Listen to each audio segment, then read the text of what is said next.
Mia and Fens get ready for the tip-off. Ball is up. Mia wins it back. And Nebraska starts things off working left to right. Chris Sullivan-Diaz and Jake Strauntz with you here tonight in Lincoln for some pre-Thanksgiving basketball. Early post touch for Buchtenschel. Lobs it up. Mia and his two-hand jam starts things off for Nebraska. 2-0 start. 19:40 to go here in the first half. Wooster stops on the left wing, looking for someone to give it to. Handoff by Mia. Good screen. Now in the short right corner, he matches up with Saxon. Feeds up top. Williams, top of the arc. Three! He connects, and the Huskers have their first lead of the ballgame. Here comes Abole, moving it ahead to Dylan Harper. Head of steam. Harper, Euro step in the lane, puts it up through contact, and has an and one. Finishing it with his weak hand, the right side, and off the window, he just gives it a kiss to tie things up at 45 with 16:46 to go in the ball game. Forte's pass to the left side, intercepted by Buchtenschel. Here comes Williams, a tomahawk jam, and it's 35-25. Nebraska with a couple of buckets in a row from their leading scorer this season, Bryce Williams.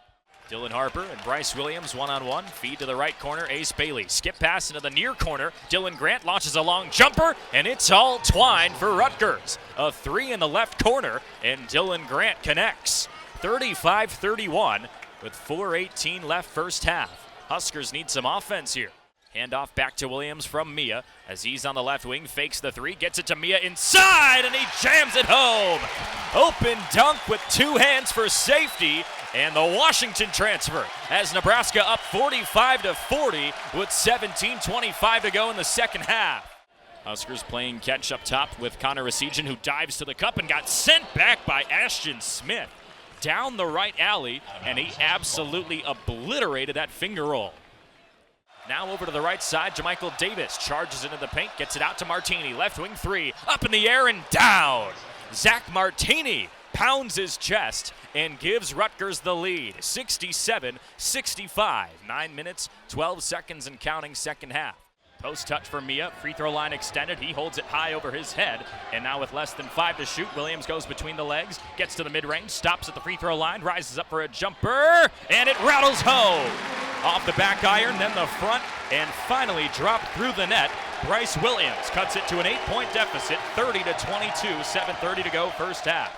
77 for St. Mary's, 74 for Nebraska.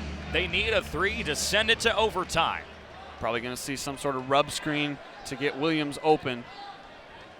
Gary will inbound. He'll run the sideline. Gets it to Williams with 4. Williams across the timeline with 3. Williams to the right wing. Contested three is up and short. And St. Mary's wins it in Sioux Falls. So off the inbound to start the second half. Gary over to Williams. Nebraska could tie things up with a 3. Berke Buchtenschel drives left. Strong drive. Up through the air for a layup over Saxon, as he makes it a 1-point deficit within the first 15 seconds of the second half. Marshallonis now right to left as these teams have switched goals. Morauskas hands off to Luke Barrett, who hit a trio of triples in the first half. Barrett driving right, gets a shooting foul against Raleigh Wooster. Just put his shoulder into him. And the redshirt senior, who served as the 6th man all of last year, has really stepped it up in 2024. His 4th start of the season, averaging double figures. Yeah, that's a tough guard for Raleigh Wooster in there on the bigger Barrett. Barrett's shown his ability from the perimeter and from inside as he misses that first free throw. He is such a dangerous player. That's why he's one of the All-WCC nominees for the first team this year in the preseason. Barrett's second free throw rattles out as well. An 0 for 2 trip to the charity stripe. 1-point difference as Williams dribbles it left to right from the way we see it. Wooster stops on the left wing, looking for someone to give it to. Handoff by Mia. Good screen. Now in the short right corner, he matches up with Saxon. Feeds up top. Williams, top of the arc. 3! He connects, and the Huskers have their first lead of the ballgame. Listen to this crowd get on their feet. They've been waiting for this for a long time. It may have taken 21 minutes, but Nebraska's in front in South Dakota. 48-46 as Marshallonis stops short left corner, hands off to Saxon. He puts a shoulder into the paint against Mia and hooks up the layup with his right hand. Tied up at 48, 18:49 and counting second half. Wooster picks his dribble up left wing, now feeds the post to Bryce Williams. He spins as Marshallonis pulled the chair on him, nearly lost the basketball, but was fouled. So Bryce Williams stops the clock at 18:41 left in this ball game, still tied at 48.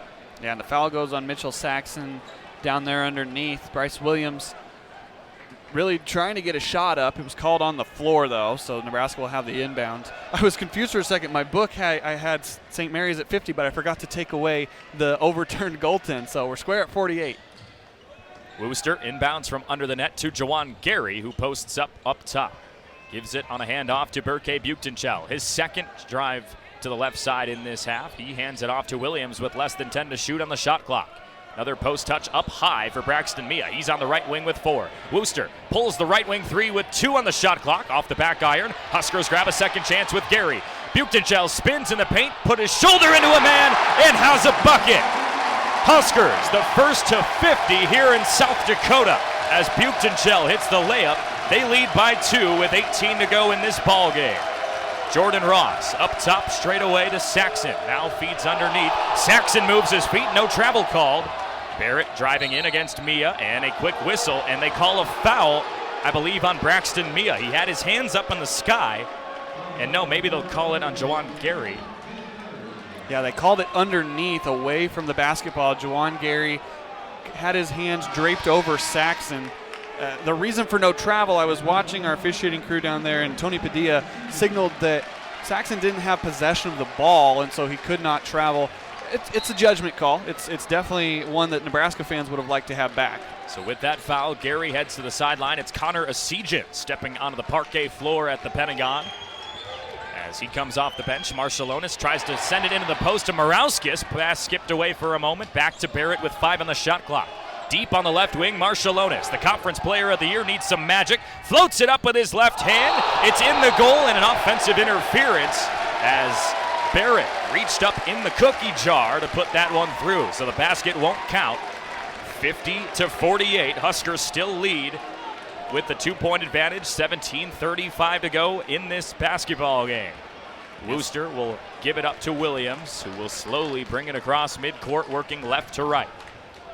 Huskers in the all-white uniforms. Williams hands off to the left side to Wooster. Buchtenschel all alone straight away, and he couldn't hit the 3. Missed it everything over to the left side.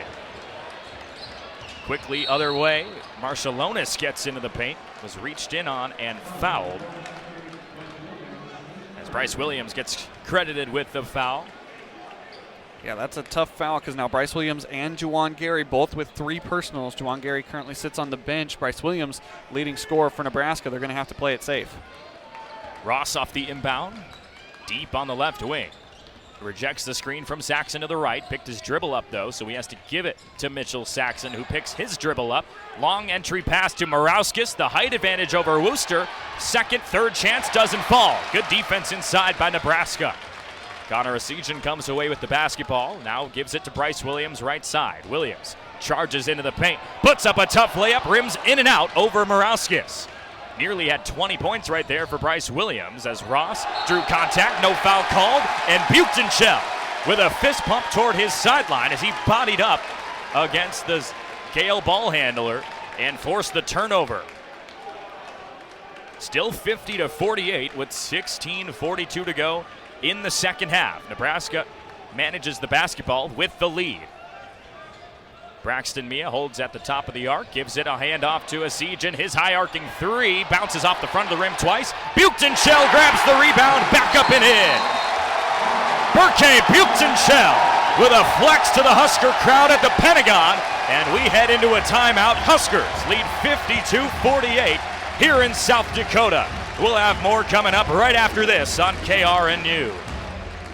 Bailey will check out, and Dylan Harper will step back onto the floor for Rutgers. It's been a quiet night for Ron Harper's son, Dylan, 5-time NBA champion.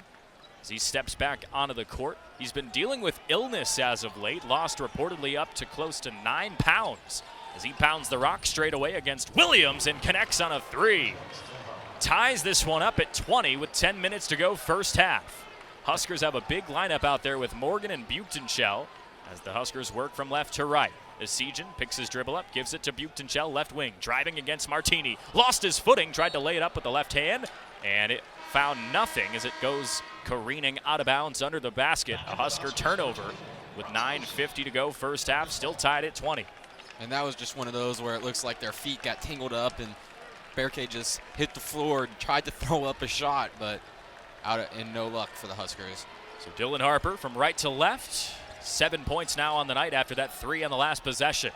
Stands on the right wing against Williams. Steps back as he tries to call out a play, waiting for a screen from Abole potentially on the right wing. Driving right against Williams through contact, and Wooster poked it free from under the rim. Here he comes with a head of steam in transition. Wooster coast to coast, and he got fouled. Driving in for a layup, and a pair of free throws coming up for Raleigh Wooster as it looks like it's a foul on Jeremiah Williams, his second of the first half. Might have to head to the bench. And the Huskers up to 3 steals now as a team, and they're 5th in the Big Ten, averaging just about 8.3 per ball game. So that's one of those things that for the defense, you're wanting to see it kind of keep going like this. Raleigh Wooster hits the first free throw as Zach Martini checks out of the game alongside Jeremiah Williams with those 2 fouls. As Rutgers brings in a couple of freshmen, Ace Bailey and Dylan Grant. Grant made his second start in a row, his second of his career as well. Wooster connects on both free throws, 22-20 with 9:23 to go here in this first half in Lincoln. Rutgers playing from behind, could tie it up with a bucket. Jamichael Davis gets a screen to the left side from Emmanuel Abole, but picks his dribble up at the free throw line. Feeds outside of the left wing. Harper launches a 3 off the backboard, but it rims out. That touched every part of the rim, but did not go down. Still 22-20 as Buchtenschel stands straight away. Passes it to Wooster, the team's point guard on the left side. Drives by Jamichael Davis, kicks it back out to Buchtenschel. He launches a straightaway 3 off the heel. Huskers come away with another chance as Williams skies through the air to grab that rebound. One-on-one with Dylan Harper now. Couple of top scorers in the Big Ten. Here's Wooster down the alley. Feeds inside to Buchtenschel. His lefty hook doesn't fall. And a third chance tip-in from Andrew Morgan finally fits through the net as Nebraska leads it 24-20 with 8.5 to go first half. Crowd starting to get engaged. Here's Ace Bailey, left wing. Gets it up top to Abole. Now Dylan Harper. He's still got 7 points tonight. Over to the left wing, it's Jamichael Davis. Davis hops into the lane, gets it back out to Dylan Grant. As Rutgers moves it around the arc, Bailey hops into the lane once again. His floater doesn't fall. Abole gets inside and tips it in, and a foul. So Emmanuel Abole quiets this Husker crowd and cuts it to 2. A chance to cut it to 1 as well with a free throw. And that's where Nebraska needs to be able to box out and get the defensive rebound. You know, if we flash it back to last season when Nebraska played Rutgers in Piscataway, all sorts of rebounding there for Rutgers. And Nebraska this season is a lot better rebounding than they were last season. Only 2 games this season where they've been out-rebounded by their opponent. Very difficult to keep Abole out of the lane. Spent the summer cutting down to 6% body fat. He is absolutely jacked. As that free throw doesn't fall off the back rim, Nebraska grabs the rebound. Stays 24-22 with about 8 minutes to go in the first half. Huskers have the lead at home. Buchtenschel moves it to the left side, still has his handle, hands off to Bryce Williams. He goes behind the back at the free throw line, fakes, fires, and scores! Bryce Williams with a jump shot, as he's got 7 points on the night now. 26-22, 7:42 and counting. And that's just Bryce Williams' spot right there, that little mid-range spot. He's so good from there. Williams had just 9 points on Sunday. He's 1 bucket away from tying that here in the first half. Bailey, short left corner, rises up for a tough jumper. Does not go as it hits off the front of the rim. Huskers get the rebound. Quickly ahead to Williams. He rises up in the air. Couldn't draw a foul at the rim as Nebraska grabs a rebound. Wooster goes up and under and draws a foul. Nearly had an and one with a Michael Jordan-esque layup with that double clutch after the underhand from Braxton Mia, but that calls for a timeout under 8 minutes. 26-20.